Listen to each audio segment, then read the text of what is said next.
Hello viewers, நான் Jose. Iran அமெரிக்காவோட போரை முடிவுக்கு கொண்டு வரதுக்காக ட்ரம்ப் ஈரானுக்கு 15 கண்டிஷனை அவரோட டீம் மூலமாக அனுப்பியிருக்காரு.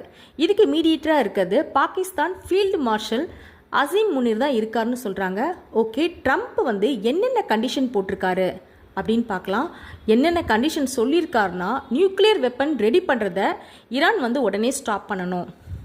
450 கிலோகிராம் யுரேனியமை இன்டர்நேஷ்னல் அட்டாமிக் எனர்ஜி ஏஜென்சி கிட்ட கொடுக்கணும்.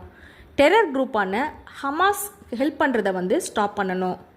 ஸ்ட்ரெயிட் ஆஃப் ஹார்மூஸை ஓப்பன் பண்ணணும், உடனே ஓப்பன் பண்ணணும் அப்படின்னு சொல்லியிருக்காங்க. இதெல்லாம் செஞ்சால் யூஎஸ் ஈரானோட எலக்ட்ரிசிட்டி டெவலப்மெண்ட்ஸ்க்கு ஹெல்ப் பண்ணும் அப்படின்னு சொல்லியிருக்காங்க. இது மட்டும் இல்லை, ஈரான் எல்லா கண்ட்ரி கூடவும் ஃப்ரெண்ட்லியாக ஒரு பிஸ்னஸ் பண்ணலாம், அதுக்கு நான் ஓகே சொல்கிறேன் அப்படின்னு ட்ரம்ப் சொல்லியிருக்காரு. இது மட்டும் இல்லாமல் ஈரானோட அணுசக்தி மையங்களான நடான்ஸ் ஃபோர்டோ இதை சர்வதேச அணுசக்தி மையங்கள் அடிக்கடி சோதனையிடுறதுக்கும் ஈரான் அனுமதிக்கணும் அப்படின்னு சொல்லியிருக்காரு. 1 மந்த் வாரையும் ஸ்டாப் பண்ணுறதை பற்றி ட்ரம்ப் சொல்லியிருக்காரு.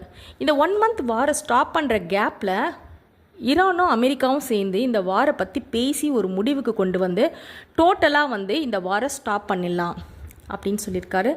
இதெல்லாம் ஈரான் பண்ணாவே ஈரானோட எக்கனாமி பெரிய லெவலில் டெவலப் ஆகிரும்.